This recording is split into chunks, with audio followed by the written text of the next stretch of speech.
Ce sera avec une plus grande attention encore que ces derniers et tous ceux qui sont attirés par cette grande école de Barsek et la Kabbale vous écouteront. Pour toutes ces raisons, monsieur le Ravel, votre propos de ce soir ne pourra que passionner les femmes et les hommes ici réunis. Et je suis maintenant heureux de vous donner la parole. Merci.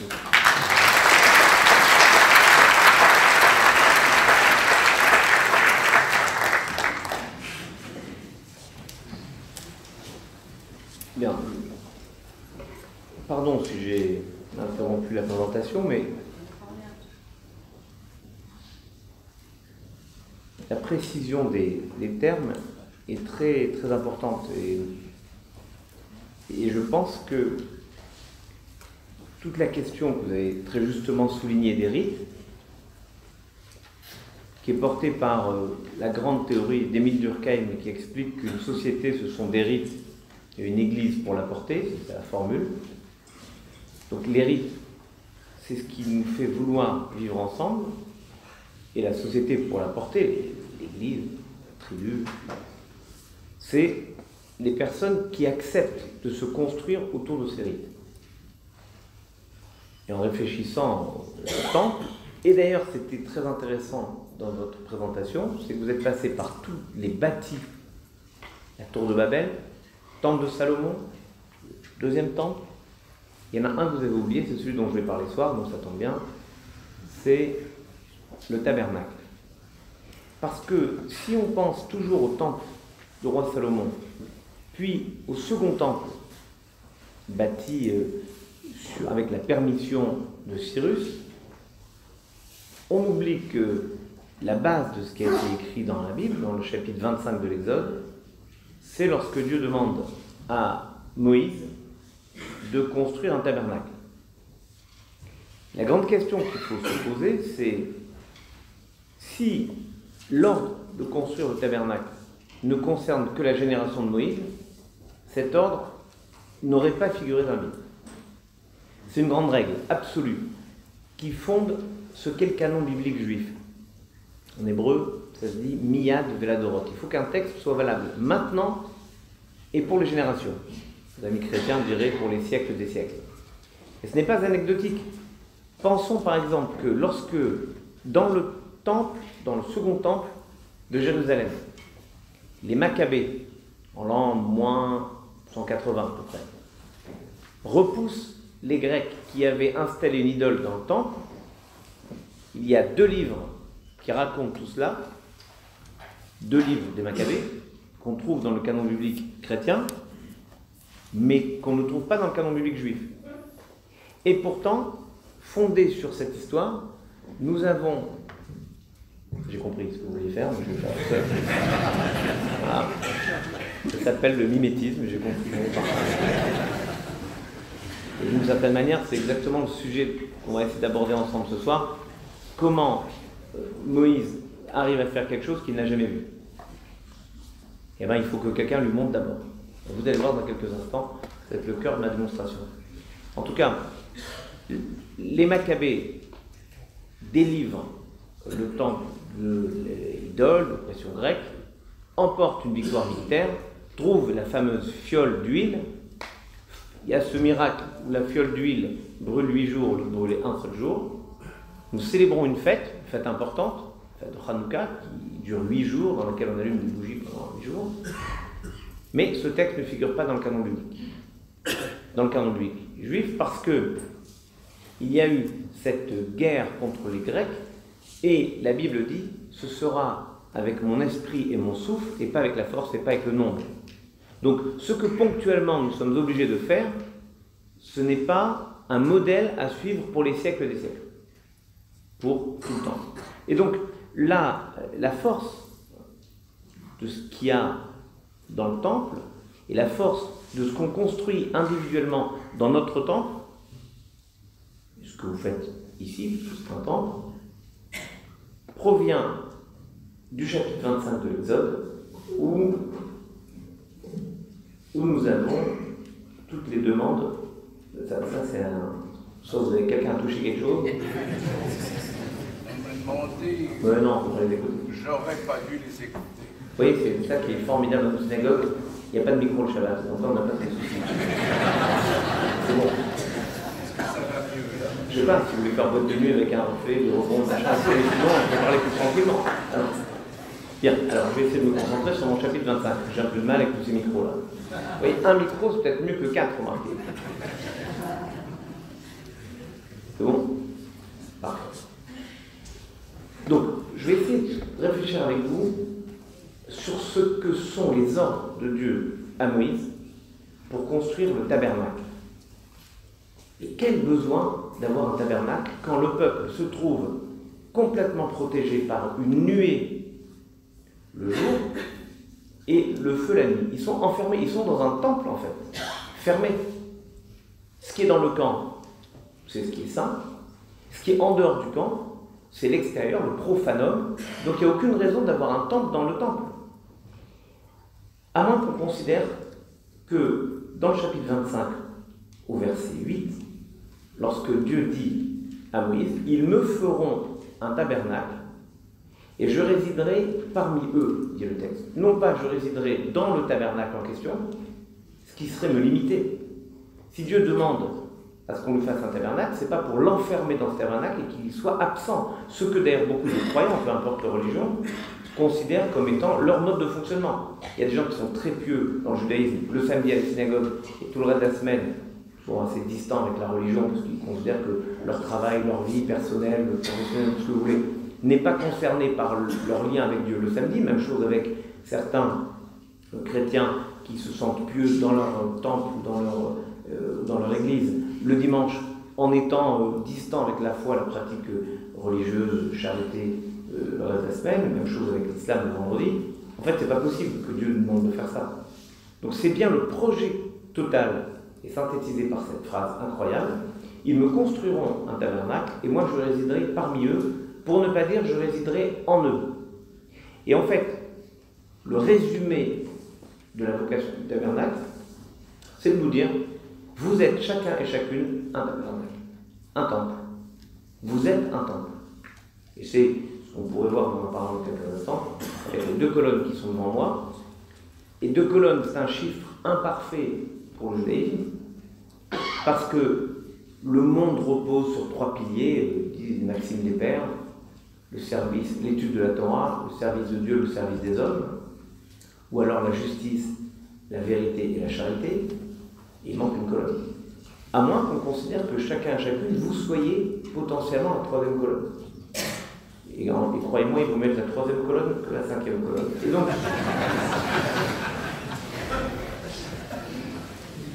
cette idée-là me semble essentielle parce que le verset suivant dit la chose suivante. Le verset 9 du chapitre 25 dit « Et voilà, on va construire le tabernacle, il faut apporter des matériaux. Vous allez apporter des tentures, du cuir, du peau, des tissus, de l'or, de l'argent, des pierres précieuses, tout ce dont on a besoin pour construire le temple. Et en fait, il dit la chose suivante, chacun m'apportera l'engagement de son cœur, ce qui va coller à son cœur. En fait, on va apporter de nous-mêmes. Et c'est parfois trop facile de donner quelque chose qui est extérieur à nous, alors que la chose la plus importante à donner, on le sait avec nos proches, c'est donner du temps, donner de nous-mêmes, donner autre chose que l'or, l'argent. En gros, il faut donner son engagement. Maintenant, comment ça fonctionne? Parce que si on dit, et c'est en cela que le temple dont vous parlez, celui de Salomon, est plus simple, parce que Salomon a le modèle du tabernacle. Et ce que Salomon va faire, et pourtant il va d'ailleurs demander à Hiram de l'aider, ou de le faire, il va reprendre les données, la taille, et dans le chapitre 41 d'Ézéchiel, ce que je cherchais tout à l'heure, il va nous montrer exactement comment se définit le temple. Alors, vous prenez le chapitre 41, et vous avez, il nous conduit dans le temple, Ézéchiel. Il mesura les poteaux, il y avait 6 coudées de largeur d'un côté, 6 coudées de largeur de l'autre, largeur de la tente. La largeur de la porte était de 10 coudées, il y avait 5 coudées d'un côté de la porte, 5 coudées de l'autre, etc. Il entra à l'intérieur, il mesura les poteaux de la porte, 2 coudées, 6 coudées. Puis, les chambres latérales étaient les unes à côté des autres, au nombre de 30, et il y avait 3 étages. Je crois que le chiffre 33 est important pour vous. Alors, Et ça vient de là. Ézéchiel 41,6. Mais ce qui est intéressant, c'est que vous remarquez que toutes les mesures sont en coudées franches. Une coudée, 5 coudées, 10 coudées, 6 coudées. Dans le tabernacle, c'est la même chose. Mais Salomon a un modèle. Si vous avez une maquette de quelque chose, c'est plus simple de refaire en plus grand. Mais comment Moïse peut faire? Lui, il n'a pas de maquette. Il ne peut pas visualiser, il ne peut pas conceptualiser ce que Dieu lui demande. Et encore, on comprend à la limite pour un espace clos, ce qu'est le tabernacle. Mais si je vous dis de faire, les mots me reviennent, regardez le 25 de l'Exode et vous verrez, et tu prendras de l'or et tu prendras une barre sur laquelle il y aura 6 barres, 3 barres d'un côté, 3 barres de l'autre. Sur chaque barre, il y aura des fleurs, dans les fleurs, il y aura des grenades, incompris. En fait, c'est le candélabre. Moïse demande à Bezalel, qui est aujourd'hui un designer, et Bezalel demande à Oholibama, et en fait c'est incroyable, la force de Moïse de ne pas savoir, de demander. Et ni les uns ni les autres n'arrivent à comprendre ce que c'est. Et il se passe exactement ce qu'on a vu pour le micro tout à l'heure. Le verset de la Bible dit « Ur evase, tu verras et tu feras ».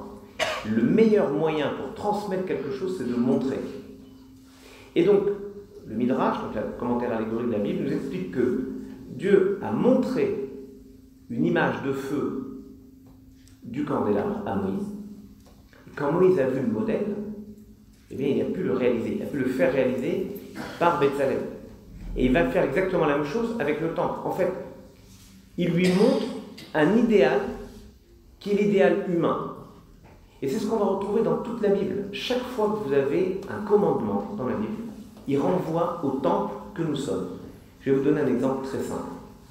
Parce que sur un espace construit, c'est un peu compliqué parfois à comprendre, mais il y a une obligation à la fête des cabanes, c'est la fête de Sukkot qui se trouve à peu près mi-octobre, de prendre ce qu'on appelle un loulam. Symboliquement, c'est toute la diversité de la nature. On prend une branche de palmier datté, on y ajoute la myrte, une branche de myrte, enfin 2 branches de myrte, 3 branches de saule pleureur et un cédra, un genre de gros citron. On met ça ensemble. Alors après, on réfléchit à ce que ça veut dire ce bouquet incroyable, qui signifie toute la diversité des façons d'approcher la spiritualité. Le palmier dattier, il a des fruits, mais il n'a pas d'odeur. Les fruits, c'est la pratique. L'odeur, c'est la spiritualité. Il y a des gens qui auraient, disons, la foi du charbonnier, ils font sans forcément comprendre ce qu'ils font. Il en faut. La myrte, c'est l'inverse. Elle a une odeur extraordinaire, mais pas de fruits. Il y a des gens qui ont une grande spiritualité, mais ils n'arrivent pas à transcrire cette spiritualité dans leur action. Le saule pleureur n'a ni fruit ni odeur, c'est d'ailleurs pour ça qu'il pleure probablement. Et lui, il représente ce que nous sommes, les uns les autres parfois, sans beaucoup de spiritualité et sans beaucoup d'action. Et puis le cédra, lui, c'est un fruit et il a une odeur extraordinaire. Donc chacun va dire, je suis cédra. Je pense en fait que nous sommes parfois l'un, parfois l'autre. Il y a des moments de notre vie où nous sommes plutôt cédra, c'est formidable, des moments où nous sommes saule pleureur. Entre les deux, on est parfois myrte, parfois palmier dattier. Mais on ne peut réciter la bénédiction que quand les 4 sont ensemble. Et c'est une image de la société assez formidable, ce dont vous parliez tout à l'heure, à savoir la responsabilité des uns et des autres à construire quelque chose ensemble, c'est exactement le principe du temple, parce que le temple ne peut pas être temple s'il n'y a pas le Saint des Saints, ou s'il n'y a pas la clôture extérieure, qui est pourtant la frontière entre l'intérieur et l'extérieur, ou s'il n'y a pas tout ce dont on va parler maintenant. Pour qu'il y ait temple, il faut qu'il y ait l'ensemble. De la même façon que humainement, on ne peut pas avoir une humanité réduite. Mais on va aller dire que les feuilles de myrte sont comme nos yeux. Et brusquement, le palmier dattier, droit, c'est comme la colonne vertébrale de l'homme. Les saules pleureurs, c'est comme nos lèvres. Et le cédra, c'est comme notre cœur. Et brusquement, d'un bouquet entre un cédra, de la myrte sur le pleureur et un panier laitier, ça devient nous, le corps humain. Avec notre capacité de parler, de voir, d'avoir des sentiments et de nous tenir debout. Et donc, tout est allégorique pour envoyer à ce qui est le cœur de la demande de Dieu, c'est de faire de nous un temple ou de faire de nous un outil à le servir et à servir les hommes. Je vous parlais tout à l'heure donc, le principe, c'est Dieu montre et on fait. L'un des livres qui a été l'un des premiers best-sellers en France, du XIIIe siècle, je crois, s'appelait L'imitation du Christ, ou L'imitation de Jésus-Christ. En gros, c'est le principe qui dit, quand on est chrétien, il faut imiter Jésus. Mais quand on est juif, par exemple, le principe, c'est imiter Dieu. Comment je peux vous dire imiter Dieu? C'est simple. Regardez dans le 4e commandement, donc c'est Exode chapitre 20, il est écrit la chose suivante: respecte le Shabbat, car moi l'Éternel, j'ai créé le monde en 6 jours, et le 7e j'ai arrêté de créer. Alors toi, tu travailleras 6 jours, et le 7e tu arrêteras de travailler. Donc on voit bien qu'il y a un principe qui consiste à imiter Dieu. Donc, Moïse refait ce que Dieu lui montre. Et donc, tout est symbole. Dieu ne lui montre pas des choses juste pour faire beau. Oui, le temple peut être beau, mais d'une beauté qui fait sens. Alors, par exemple, prenons le cœur du temple, puisqu'au cœur du temple, il y a le Saint des Saints, et dans le Saint des Saints, il y a l'Arche Sainte. Et dans l'Arche Sainte, qu'est-ce qu'il y a? Il y a l'étape de la loi, mais les secondes tables de la loi et les premières brisées. Et ça, c'est un enseignement qui est incroyable, parce que c'est une façon de nous dire, dans notre vie, il y a des choses qu'on réussit, il y a des choses qu'on réussit moins. On a tendance à valoriser ce qu'on a réussi et à oublier ce qu'on a échoué.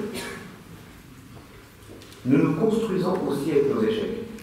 Et le peuple d'Israël s'appuie à la fois sur les secondes tables de la loi, mais également sur les premières que Moïse a brisées. Parce qu'il les a brisées comme pour dire à Dieu, parfois tu nous demandes des choses que nous ne pouvons pas réaliser. Non pas parce que nous sommes incapables de le faire, mais parce que nous ne sommes pas capables d'avoir assez confiance en nous pour le faire. C'est le principe des premières tables de la loi. Dieu fait ces tables de la loi, le peuple se livre au veau d'or, Moïse redescend, il sait qu'il faut sauver le peuple, il fracasse ces tables de la loi pour éliminer la preuve d'une certaine manière.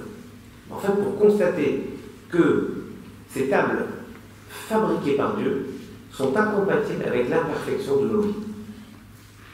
Alors lorsqu'il remonte sur le mont Sinaï, il lui demande, Dieu demande à Moïse, fais-les toi, ces tables de la loi. Et donc c'est des tables de la loi faites par Moïse, avec le même texte divin, mais plus compatibles avec nos imperfections. Comme vous le savez tous, y compris dans ce temple, il y a une forme aussi de direction d'imperfection, et pourtant vous n'avez pas éliminé du temple. Parce qu'elle tient à ce que dans le monde militaire que j'aime profondément et que j'ai servi tant et tant d'années, que je continue toujours à côtoyer, on a lancé, en particulier dans l'armée de l'air, on avait lancé un programme qui disait qu'il faut avoir un retour d'expérience sur les échecs. Parce que si on a tendance, et comment on l'a fait dans l'armée de l'air, il y avait une idée terrible qui consistait à dire pas vu, pas pris. Oui, si on ne dit rien, alors on n'apprend pas de nos erreurs et de nos échecs. Il faut donc pouvoir en parler. Pour pouvoir en parler, il faut qu'on garantisse, j'allais presque dire, l'impunité à ceux qui font des erreurs, qui sont humaines par nature.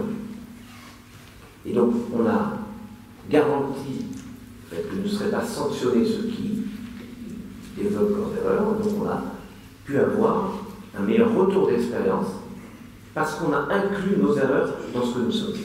Et c'est ce que nous dit Dieu avec ces tables de la loi, où il y a nos 4 tables de la loi dans l'Arche Sainte. Cette Arche Sainte a une particularité, deux, c'est que c'est la seule chose, le seul objet dans tout le temple qui est en coudée et demie.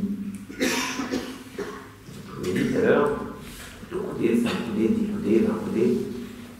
L'Arche Sainte, c'est 2 coudées et demie sur 1 coudée et demie et 1 coudée. Pourquoi l'Arche Sainte est en coudée et demie? Là aussi, c'est un enseignement incroyable que Dieu propose à Moïse. Et c'est peut-être la seule chose que je voulais corriger dans la présentation trop élogeuse. C'est pour moi. Attendez que je sors un point pour ça. Elle dit, c'est aussi un savant. Dans le judaïsme, personne n'est savant. En hébreu, savant, ça se dit chacham. Personne n'est chacham. Si quelqu'un vous dit je suis chacham, c'est louche. On est au mieux talmid chacham, qui veut dire en hébreu élève sachant. Parce que si vous vous définissez vous-même comme sachant, qu'est-ce que vous pouvez apprendre des autres? Rien. Puisque vous savez, les autres ne savent pas. Donc ça limite les échanges en nature. En revanche, si vous êtes un élève sachant, c'est quelqu'un capable d'apprendre de toute personne, comme le disent les maximes des pères, quel est le sage? À l'omètre Nicolas Tesla, qui apprend de toute personne, alors vous pouvez vous ouvrir à la vérité des autres. Mais pour ça, il ne faut pas que les choses soient définies, finies complètement. Le Talmud, dans le traité Kalarabati, page 53a, dit la chose suivante: aime ce qui est en devenir, ce qui est peut-être, et déteste, et c'est le mot qui est employé, ou sna, déteste ce qui est béni. Comment on peut demander de détester ce qui est béni?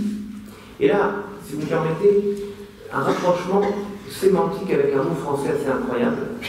Comment on appelle quelqu'un qui vous dit toujours oui, qui ne propose jamais rien, et qui est toujours d'accord avec vous? Un béni ou oui. Pourquoi? Je propose ça comme théorie, vous allez voir vraiment mes confrères de l'Académie française. Je vais interroger avec une vraie question.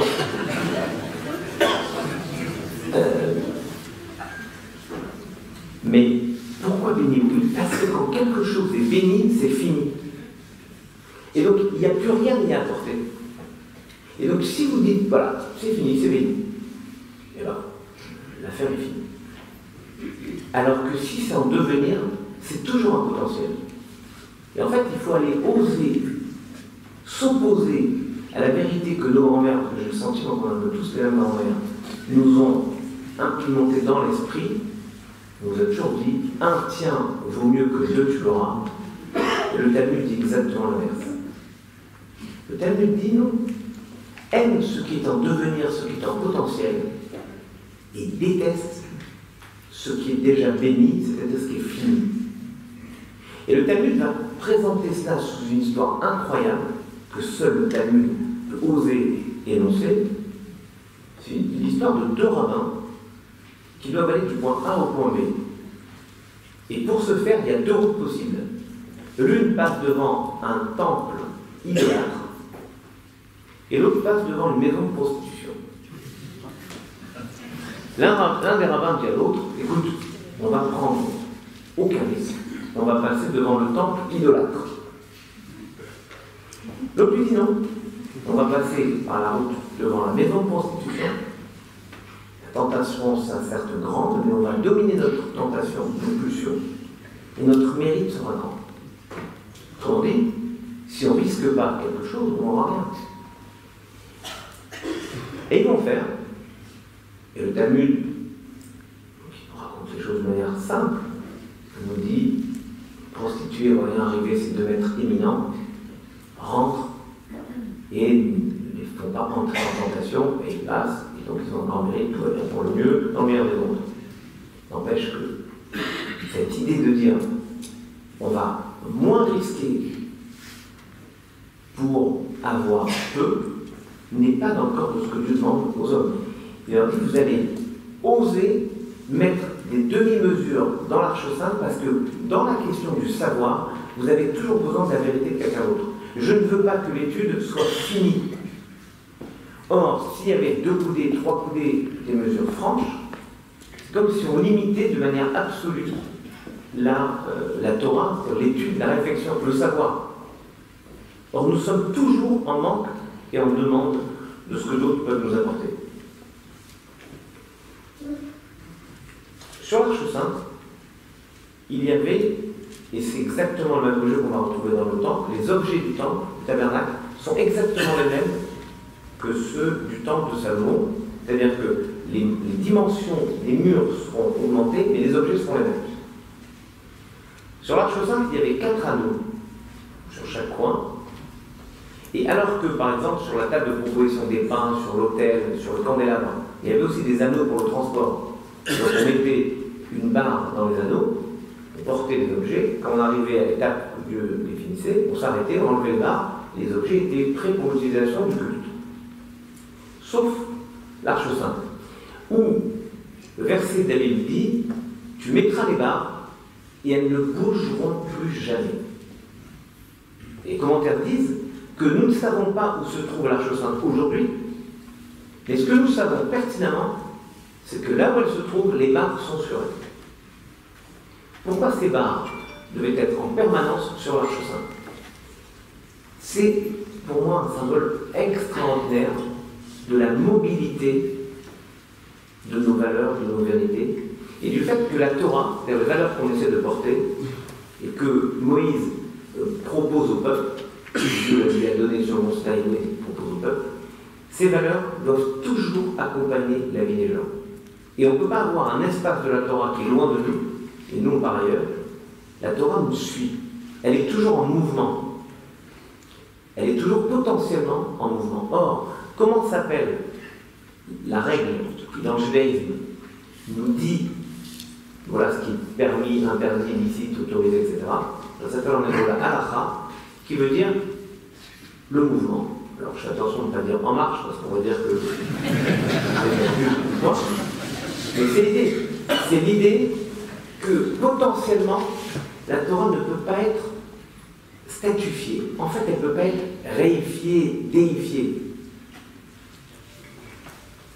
C'est la parole de Dieu, mais elle est interprétée, contextualisée et parfois même contestée.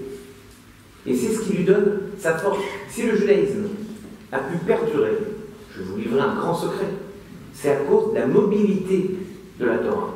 Parce que dans le judaïsme, et le temple illustre parfaitement, il y a 2 grands mouvements. Il y a le mouvement qui rend la Torah statique et les mouvements qui rendent la Torah mobile. Statique, c'est par exemple les Karaïtes, ce sont les Karaïtes, les Sadducéens, qui ne s'appuient que sur la Torah écrite. Par nature, elle est décalée. C'est une grande règle que m'avait enseignée mon prof d'histoire, et à son âme. Chaque texte qui sort est déjà périmé. On voit bien avec nos lois. S'il n'y avait pas toute la jurisprudence qui contextualise les lois seraient périmées avant même d'être édictées. Et ce qui rend intemporelle la parole de Dieu, pour nous, c'est le mouvement qui a fait de la Torah la base pour ce qu'on appelle la Torah orale, c'est-à-dire la discussion, qui rend toujours contemporain un texte qui a 3500 ans d'existence. Et donc, tout le principe du débat constitue l'actualisation de la Bible.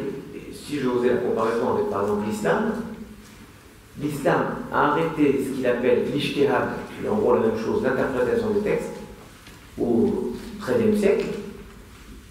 Et l'enjeu de l'islam aujourd'hui, dans le monde, c'est de redémarrer cet ijtihad, cette interprétation, cette contextualisation des textes, pour adapter à un monde contemporain des règles qui avaient cours en l'an 622. Donc, et dans une société donnée.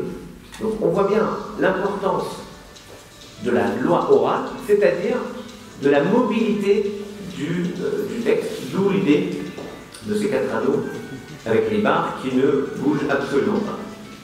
Sur l'Arche Sainte, il y avait 2 chérubins qui se faisaient face lorsqu'il y avait l'harmonie entre Dieu et son peuple. et qui se tournait le dos quand il y avait des dissensions entre Dieu et son peuple. Et les commentaires disent qu'il y avait deux visages d'enfants, un garçon et une fille, qui étaient en harmonie. Les commentaires disent quand le peuple a été chassé en exil, les chérubins se faisaient face. Parce que Dieu dit, avec vous, je suis dans la souffrance. Dieu s'exile lui-même. Et on comprend que parfois, nous nous exilons nous-mêmes, chacun et chacune, de notre propre temple. C'est-à-dire que nous sommes absents de nous-mêmes. L'inverse de ce qu'on appelle en hébreu inéni. Inéni, ça veut dire me voici. Je suis présent à moi, aux autres. Et l'inverse, c'est être absent de son temple. Ce qui, je vous ai parlé du travail sur le suicide, c'est exactement l'enjeu du suicide. Comment être présent à soi-même et comment être absent à soi-même. C'est-à-dire comment aller jusqu'à s'effacer de sa vocation, de sa mission. Et ça m'a toujours beaucoup travaillé que l'un des plus grands artistes à avoir bâti un temple, je parle de Rothko, qui a illustré une chapelle à Houston, son œuvre, a conceptualisé l'abstraction dans l'art en 1949, et il a de plus en plus abstrait les formes dans ses tableaux. Il est passé dans les années 68, quand il a travaillé sur un projet pour le Seagram Tower, à des couleurs beaucoup plus sombres, très sombres, jusqu'à un sombre encore plus sombre, sans aller jusqu'à l'outre noir de Soulages.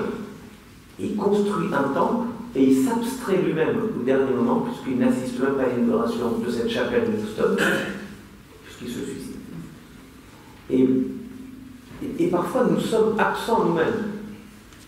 En fait, c'est l'éternelle question que Dieu pose à l'homme. Ayeka, où es-tu?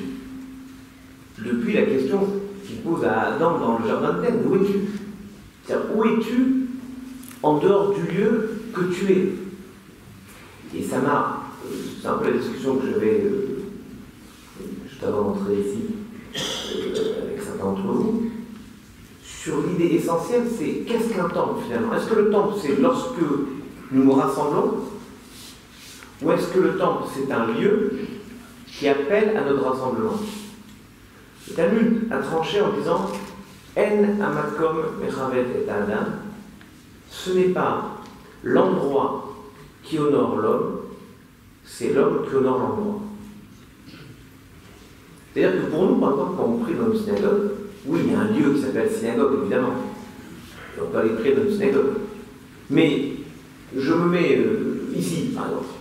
Je fais un office, même si l'office c'est demain à 7h du matin, mais disons, je me mets à prier ici, ça devient une synagogue, puisque c'est le rassemblement.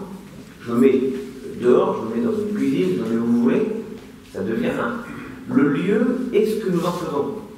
Mais ça prend un autre sens, et pour le temple c'est essentiel, parce que quand on imagine le temple comme étant le lieu de résidence divin, on se trompe.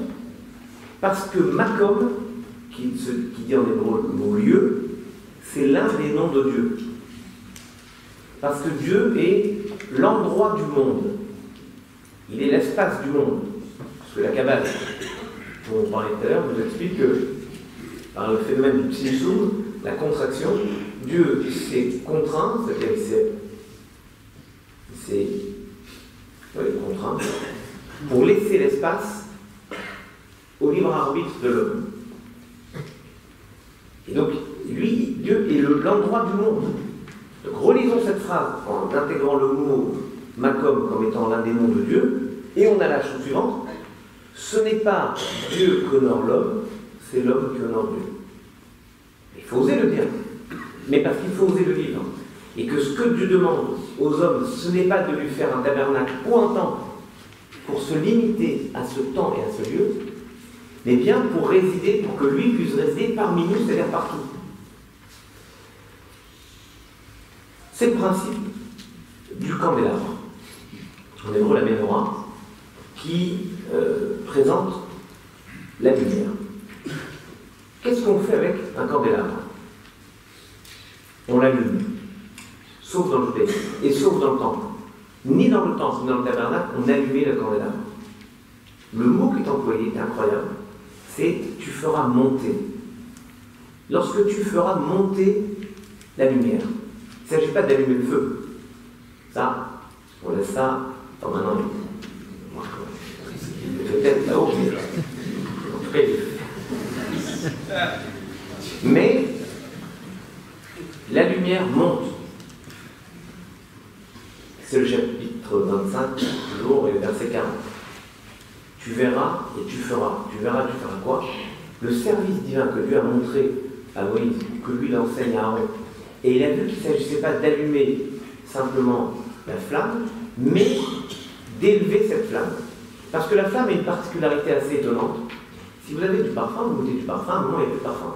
Vous avez du pain, peu importe la forme du pain, vous donnez à manger aux uns aux autres, à un moment il n'y a plus de pain. La flamme, vous avez une flamme, et vous allumez 66 millions de bougies, si vous avez envie d'allumer 66 millions de bougies. Et si vous allumez autant de bougies à partir d'une flamme, vous ne perdez jamais rien. La première flamme ne perd strictement rien, même si elle est allumée 6 milliards de bougies. Et donc, l'idée, c'est d'élever. Parce qu'on doit comprendre que pour le savoir, parce que le candélabre représente le savoir, et ça, c'est une réponse incroyable, par exemple, à la théorie d'Umberto Eco, qui est illustrée dans Le Nom de la Rose. Quand il écrit que, finalement, certains clercs protégeaient le savoir pour se garder une sorte de supériorité sur ceux qui n'étaient pas les sachants, Dieu dit à Moïse, le savoir, chaque fois que tu le partageras, tu élèveras tout le monde et tu ne perdras rien. C'est-à-dire que l'enjeu de la transmission, c'est-à-dire l'immortalité, il est au cœur du projet du temple. Et donc, faire monter la lumière, c'est le projet de transmission et d'élévation du savoir. C'est-à-dire que Moïse nous dit, moi j'ai reçu de Dieu, donc on va penser que c'est l'origine, c'est extraordinaire. Sachez que plus tard viendront des étudiants qui innoveront des choses. Sachez que je les ai tout de même reçus de Dieu au Mont Sinaï. Vous n'allez faire que retrouver ce que j'ai reçu, qu'on va perdre. L'histoire de l'humanité montre qu'on perd des savoirs, des rites. Et j'ai pris un exemple récent qui est assez étonnant. Nous ne pouvons pas manger de la viande dans le judaïsme sans avoir salé cette viande et l'avoir rincée plusieurs reprises. Peu importe la technique. Sauf qu'un jour, les rabbins se sont dit, comme les gens ne le font pas forcément bien, ils ne le font peut-être pas forcément du tout, on va faire en sorte de le faire par les marchands de viande, par les bouchers. Et donc, quand on achète notre viande dans les boucheries cachères, elle est déjà salée, déjà rendue cachère. Vous savez la conséquence de cela? Plus personne ne sait le faire. Et je donne pas plus de 2 générations, parce qu'encore 10 ans maintenant, on a le souvenir de nos mères, voire de nos mères qui le faisaient. On a pu à la limite l'expliquer. Mais je vous garantis que dans 2 générations, on ne saura plus le faire. Le rite qui structure une société, si on ne le répète pas, on le perd. Et donc il faut transmettre aussi ce rite. Comment on le transmet? C'est une autre question. Mais je note que si on perd un rite, c'est qu'on ne l'a pas pratiqué. Et donc ce que Dieu dit à Moïse, c'est élève le savoir parce que vous allez perdre des choses et vous allez les retrouver. Parce que vous allez les partager. Parce qu'il est impossible que tout le monde perde un rite. Il y aura bien quelqu'un qui le gardera. Et ce quelqu'un aura la charge de le transmettre. C'est ce que dit Elie Wiesel, c'est extraordinaire. Vivre une expérience et ne pas la transmettre, c'est la trahir.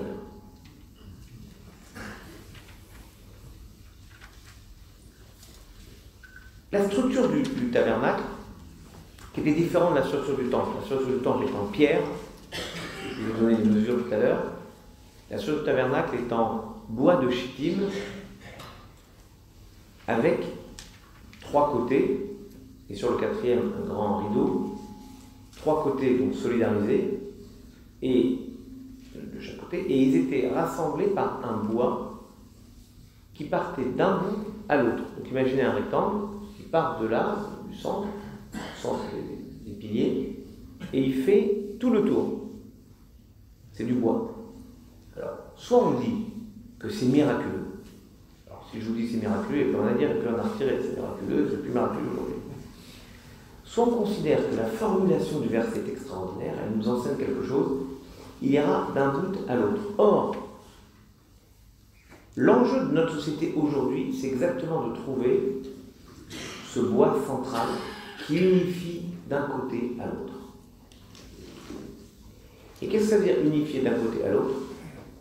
Ça veut dire que le projet de vie d'une société, c'est jamais une partie de la société contre l'autre partie de la société. Peu importe comment on découpe cela, c'est trouver les points de convergence qui nous permettent, avec, oui, quelque chose d'extraordinaire, même les choses impossibles se font, le bois va se tordre et va relier deux angles, puis deux autres angles, pour pouvoir les rassembler.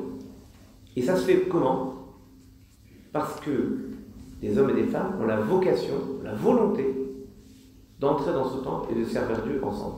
Peu importe leur différence, les 12 tribus se rassemblent et disent on veut faire quelque chose ensemble. Et ça, c'est cette structure. Maintenant, je pose une question assez incroyable. On est en plein désert, d'où ils ont du bois de chittim. Ce fameux bois, on traduit, selon la traduction, entre bois d'acacia ou autre chose. Bois de chittim. D'où ils ont du bois de chittim en plein désert. Et là, il y a un midrash qui dit une chose assez magnifique. C'est, en fait, le midrash raconte une histoire d'un homme qui plante un arbre et un rabbin passe et le voit planter un caroubier. Et il lui dit tu sais que tu es un imbécile. Oui, il dit pourquoi? Il dit parce que tu es en train de planter un caroubier. Or, le caroubier ne donne des fruits que dans 70 ans. Il ne donne jamais de fruits avant 70 ans. Il y a peu de chances que tu puisses manger des caroubes de cet arbre. Donc tu fais un acte qui ne sert strictement à rien. Il lui répond, écoute, je sais pas, tu as peut-être raison, mais ce que je sais, c'est que je mange des caroubes d'un arbre que mon grand-père avait planté. Donc moi, je plante un arbre pour mes petits-enfants. Et cette histoire, elle est incroyable parce que le Midrash raconte que Jacob, dès qu'il arrive en Égypte, et donc son fils Joseph est vice-roi d'Égypte, il demande à son fils de planter pour lui des arbres d'acacia, des arbres de chittim.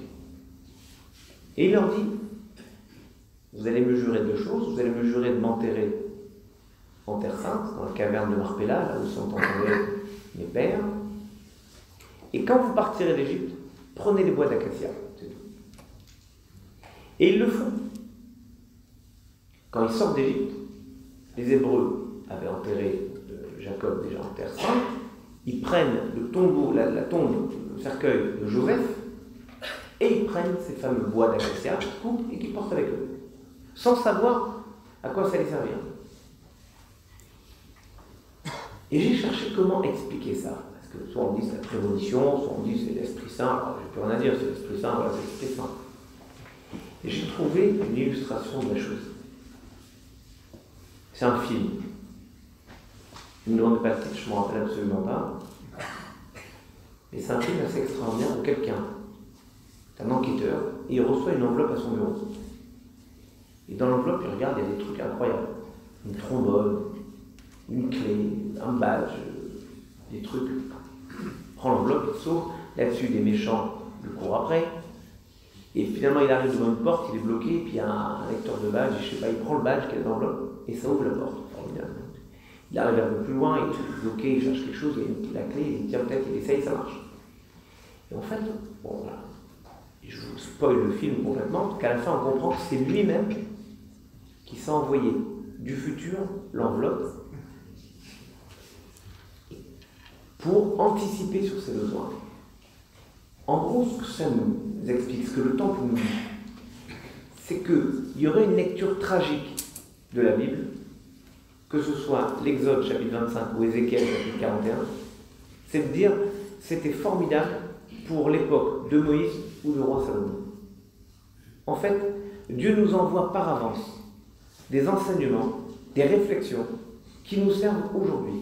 Et si on n'a pas compris quelque chose, c'est qu'on a mal lu le verset. Et il faut lire et relire les versets jusqu'à ce qu'on comprenne ce que chacun de ces versets nous apprend aujourd'hui.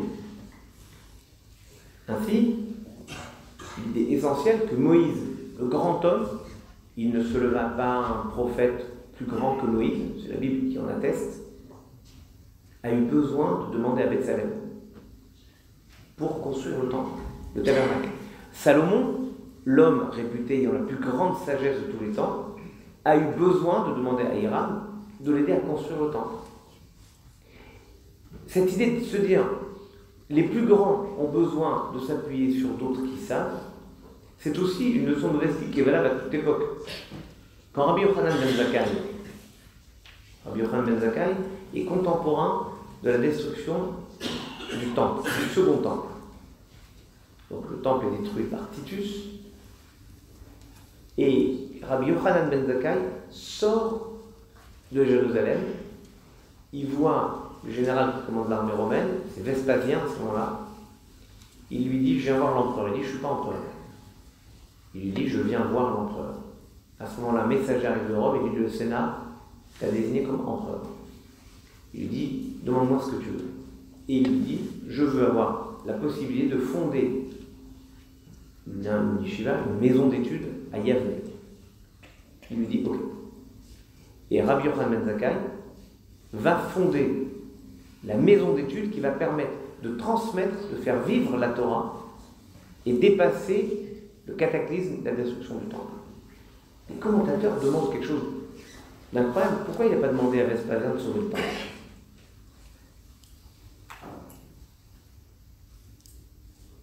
Je crois que vous avez peut-être la réponse plus que d'autres.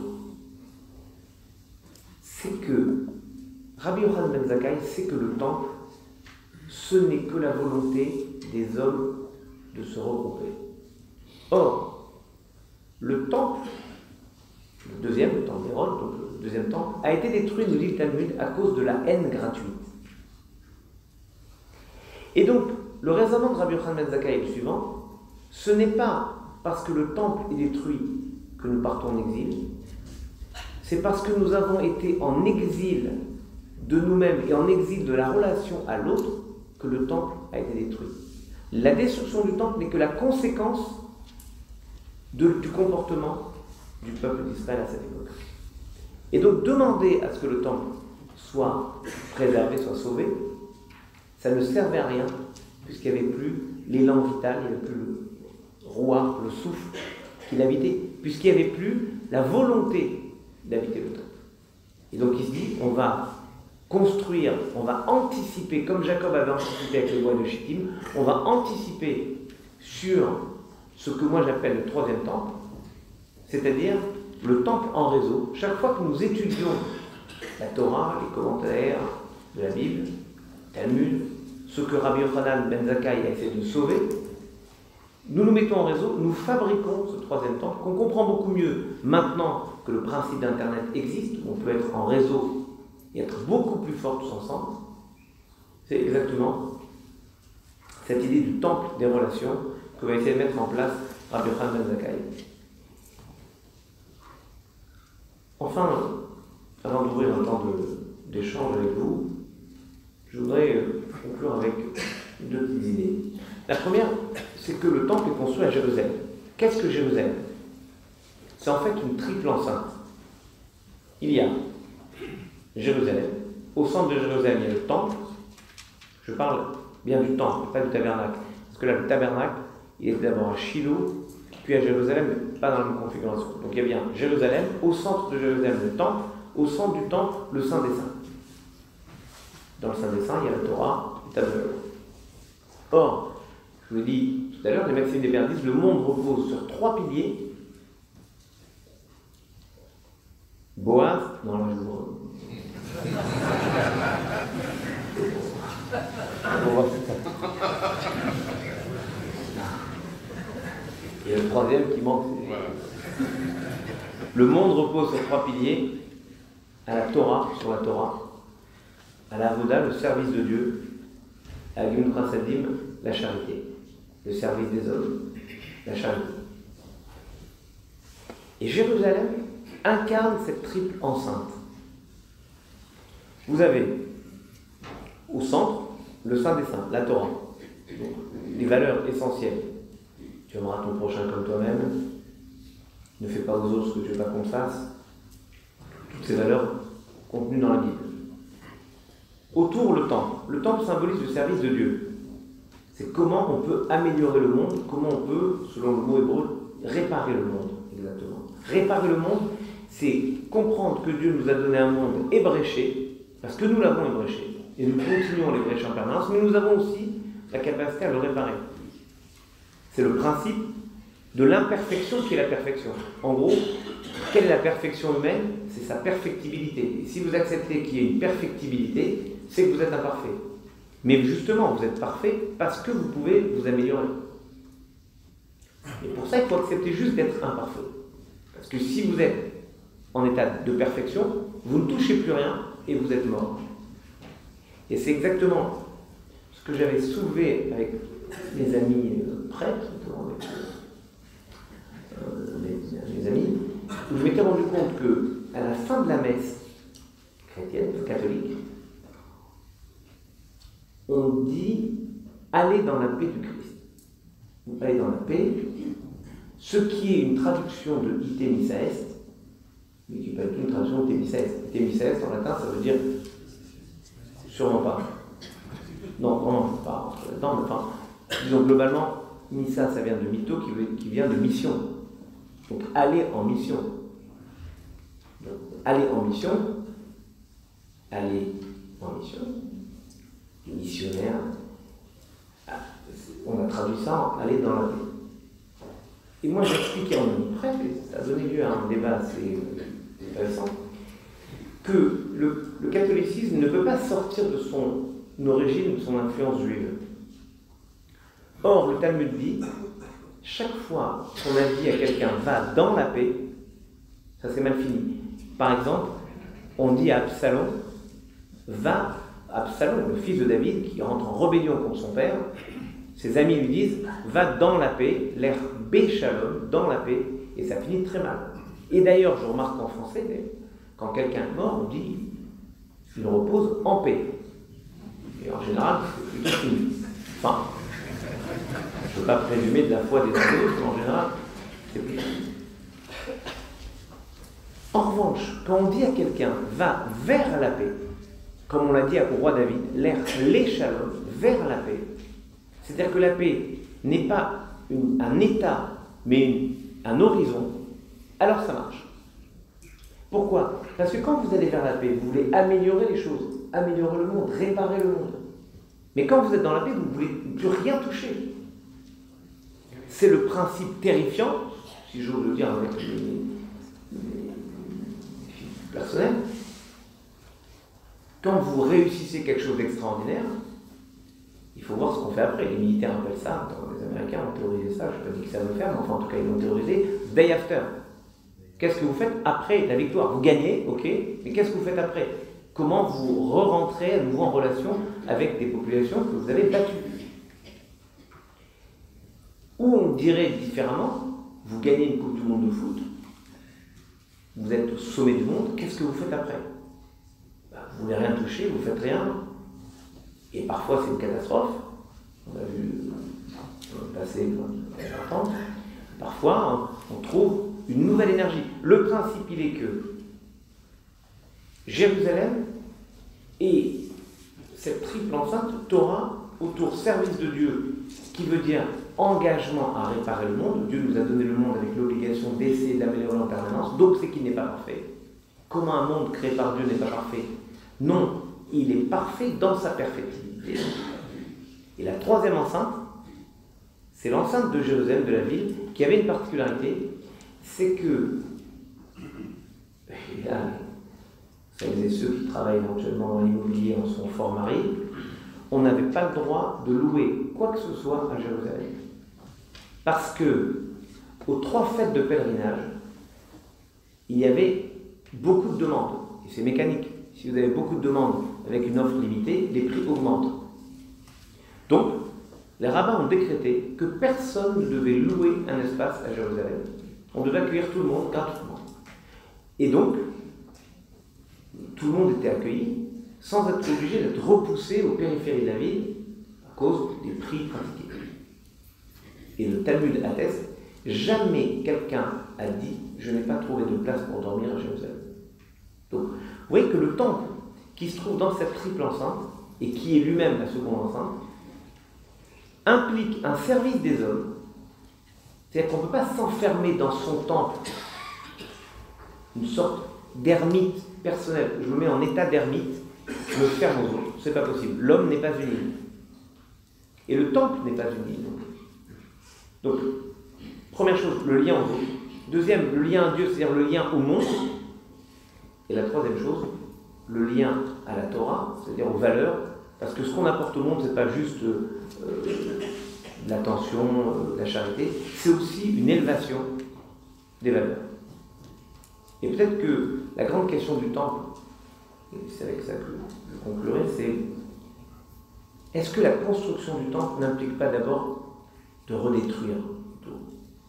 Que quand Dieu crée le monde, il crée d'abord le tohu-bohu pour ordonner le tohu-bohu. Et nous, quand nous détruisons quelque chose, c'est pas juste pour détruire en soi, c'est pas mal, mais comment on reconstruit après? Et qu'est-ce qu'on reconstruit? Comment on remet de l'ordre dans le monde? Et donc, la construction du temple, c'est uniquement une autre organisation des possibilités humaines. Et pour ça, il a fallu que Dieu le montre à Moïse.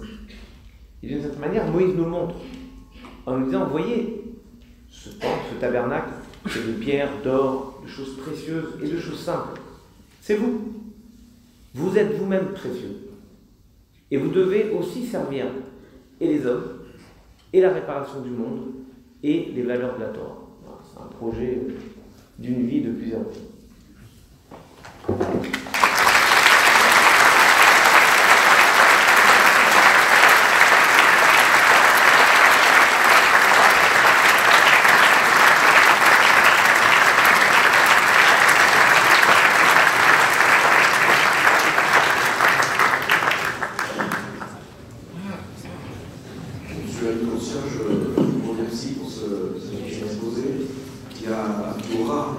Je suis convaincu, apporter beaucoup de choses à ceux parmi nous qui s'intéressent naturellement à la symbolique du temple.